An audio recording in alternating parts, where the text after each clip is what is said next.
Greetings, Spell Slayers, and I'm sorry I wasn't able to get this video up yesterday. It's just I had Wi-Fi problems, so now I'm taking care of it today. So anyway, it's time to take a look at the final episode review of, well, at least until this coming Friday. So our look at Buffy the Vampire Slayer season 3 continues on with The Wish. Buffy, Will, and Xander are in the park where they are attacked by a demon. After they slay it, they discuss the fallout of Xander Will's kiss. Xander says he's left many voicemails on Cordelia's phone, but she has yet to return his calls. Will admits that she feels terrible about what happened, and the idea of Oz not speaking to her again upsets her more. Xander asks Buffy, who's also failing after severing ties with Angel, how she's coping. She responds that she finds comfort in her friends. Cordelia is in her bedroom, with the wound from her impaling still fresh. She goes through pictures of Xander, cutting up and burning them, as she listens to his countless messages. At school the next morning, Will hangs around near Oz's locker, hoping to catch him. She tells Buffy that Amy saw Cordelia at the mall, looking scary. Outside school, Cordelia pulls up in her car. Dressed to impress, and trying to appear as confident as possible, she drives to school until she runs into Harmony and her clique. Cordelia is surprised when Harmony seemingly welcomes her back into the group with open arms. She is then introduced to Anya, a new girl at school. Harmony tells Cordelia that she needs to get back into the dating game and tells her about a stallion, who turns out to be Jonathan. The group laughs and walks away from Cordelia, with Anya close behind. As Oz gets books from his locker, Will runs up and starts apologizing for everything. Oz tells her she's already said it all, and Will asks if there's anything she can do. Oz tells her to leave him alone as he needs time to figure out where the relationship stands, and it's not his problem that she's feeling guilty, nor is it his responsibility to make her feel better. He walks away. Aww. Cordelia spots Xander walking towards her and asks a random jock named John Lee to come near her. She asks if she has anything in her teeth, but she makes it appear that, from Xander's point of view, the two are kissing. As Xander walks away, John Lee tells Cordelia that he can't risk being caught speaking to Xander Harris's cast-off, but if she'd like to find a dark corner so they can make out, he's okay with that. He tells her to think about it and quickly leaves. Cordelia runs into Anya, who admits that she doesn't like Harmony, dismissing her tendency to say whatever she thinks is cool at the moment. The two quickly befriend each other, united in their general disdain for men. At the Bronze that evening, Cordelia and Anya hang out with a group of people. Xander, sitting with Will and Buffy, pretends to laugh and begs his two friends to help. Buffy tells Xander that, although she supports him, she won't take sides against Cordelia, and Will says she agrees with Buffy, and that Cordelia is in the right since she was one of the aggrieved people. Plus, she's still upset about Oz. Xander declares that he's sick of feeling guilty and is ready to pick himself up. Buffy and Will agree, but their enthusiasm quickly fades. Buffy says it didn't work and asks if they want chocolate. When she's gone, Xander starts ranting about Cordelia. He grabs Will's hand, and she tells him to remove his hand from her. He apologizes, but then asks why he's apologizing, saying they've always been friends. Will explains that she wants to work things out with Oz so they can no longer be like that anymore. While at the bar grabbing drinks, Buffy sees Cordelia moving towards the door and decides to follow. Outside, Cordy accuses her of being sent by Xander, but Buffy explains that it was her own choice to come. She tells Cordelia that she understands how much Cordelia is hurting, and how she felt better after talking with friends. Suddenly, a vampire attacks, and Buffy makes quick work of it. When the scuffle, Cordelia is pushed into a pile of garbage. Harmony friends scout the Bronze and spot Cordelia, covered in garbage, and laugh at her. Cordelia declares that all of her bad luck over the last couple of years is Buffy's fault. And the next morning, Cordelia tells Anya about the Bronze incident, revealing her fall into the garbage popped some of the stitches on her torso. Anya gives Cordelia her necklace, which she calls a good luck charm, and agrees with Cordelia's complaints. As Buffy, Willow, and Xander sit nearby, Cordelia tells Anya, "I wish Buffy Summers had never come to Sunnydale." Anya suddenly turns around in full demon visage and says, "Done," with a sudden flash of bright light. When it clears, Anya is gone, and so are the majority of the students. Cordelia, now injury-free, realizes Anya is a good fairy that granted her wish. In the hallway, Cordelia bumps into Harmony Company, who are her friends again as they gossip about the other students. One of the girls comments on Cordelia's daring outfit, as the rest are wearing dark clothing. Just then, John Lee approaches Cordelia and asks if she'll go with him to the upcoming winter brunch. Cordelia doesn't know what the event is, but sarcastically tells John that she'll get back to him. In class, which is populated by less than half of the normal amount of students, the teacher reminds them there will be no class the next day due to the monthly memorial, and he bolts for the door. Cordelia asks Harmony, who is also rushing out, what the hurry is. Harmony explains that her mother worries when she's late home, and she wants to get back just before curfew starts in an hour. Cordelia is confused and just going to the bronze, which the girls think is a sick joke. Harmony then asks Cordelia if everything is okay, because she's acting strange. Cordelia claims that she's having trouble remembering things, and asks if Xander and Willow are miserable. Harmony confirms, telling Cordelia that they're both dead. Dun dun dun. Heading to the parking lot at dusk, Cordelia finds it empty. She asks Xander what's going on, and he explains that students aren't allowed to drive, suggesting that she get home before sunset. Walking through the main street, she finds all the business closed and the place is almost deserted. She suddenly runs into Xander and Willow, dressed in dark leather clothing. Cordelia is relieved to see them and miss that Sunnydale was so much better with Buffy around. Willow, wrapping arms around Xander, says that she's bored and ready to feed. They kiss, much to Cordelia's dismay, but she gets even more shocked when she realizes the two are vampires. She runs away, but doesn't get far before Xander knocks her out. However, before he can feed, Giles, Oz, and Larry turned up armed with crosses and weapons. They give two vampires a bay as they gather Cordelia and leave in Oz's van. In the library, the three, along with another member named Nancy, notice Cordelia's bright clothing, something known to attract vampires. Jocelyn sends them out to watch the perimeter. Xander and Willow head to the Bronze, a vampire hangout with caged humans. In the back area, the two speak to their ruler, the Master. He picks up a girl he had just tried to feed on, telling him he couldn't because she kept looking at him. He does so to Willow, who picks up where he left off. The Master asks for a report, and Xander tells him one of their near kill before the White Hats stopped them. The Master promises that Giles will soon be dealt with. Xander then mentions that Cordelia mentioned the Slayer.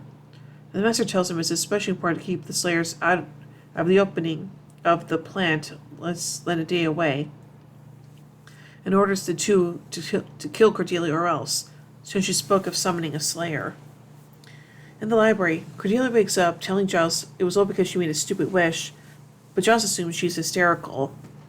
However, Cordelia asks him why he's in Sunnydale when Buffy isn't, given that he was her watcher. Giles is confused because he's never revealed his watcher status to anyone. A noise outside catches his attention, and he enters the cage to grab a weapon. He asks Cordelia to start over. However, the cage shuts behind him as Xander and Willow arrive. Locking Giles in, the two bite Cordelia and drink of her blood. They depart and leaving Cordelia's corpse fallen on the ground. Finally kicking his way out of the cage, Giles meets up with the battered Oz and Larry, who tell him that Willow and Xander surprised them. Nancy is dead. Giles has to take Cordelia's body to the incinerator. However, he notices Cordelia's necklace and removes it before they take her away. As the Master pours himself some blood from an espresso machine, Xander will arrive and report their success. Willow tells the Master that she's been good, and he allows her to play with the puppy. In his apartment, Giles makes a call to the Slayer's watcher and explains he needs to meet with her.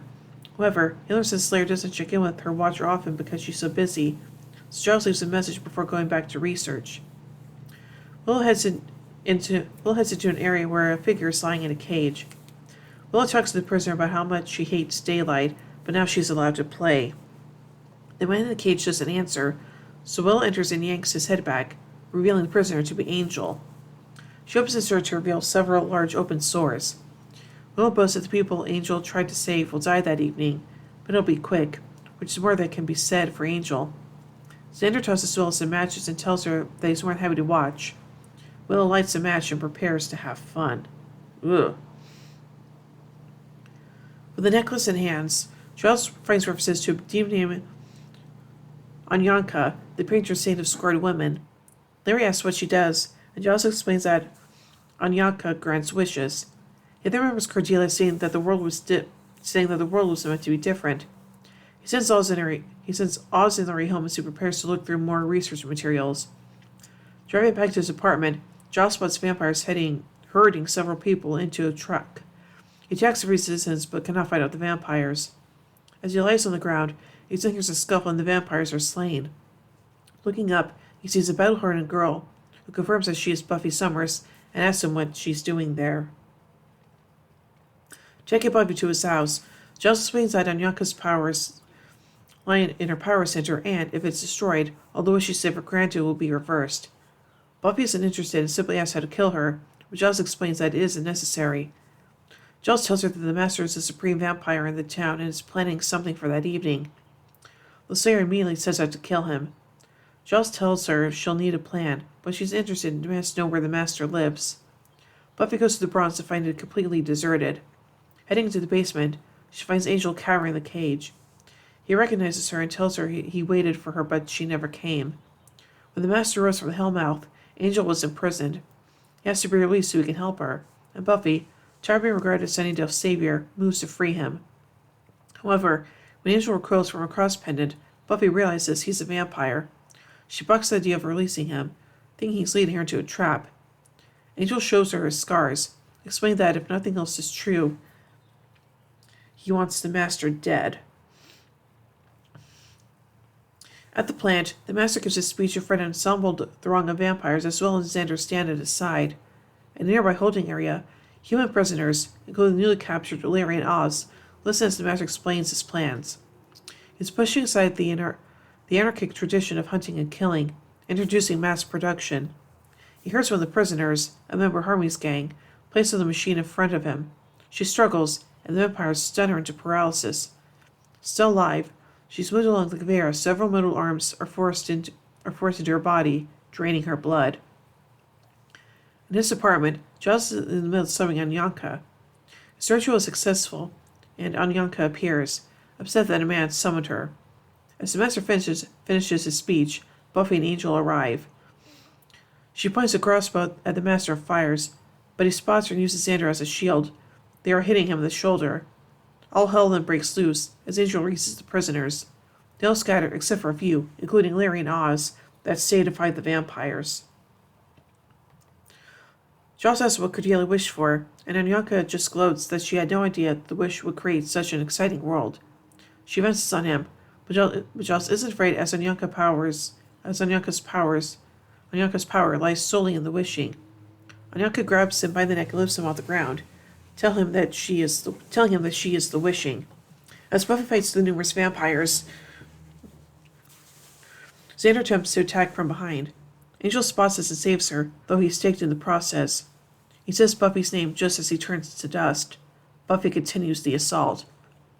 Anyanka tells Giles that the world they live in now is the only world where there is and there's no going back. In the plant, the fight continues.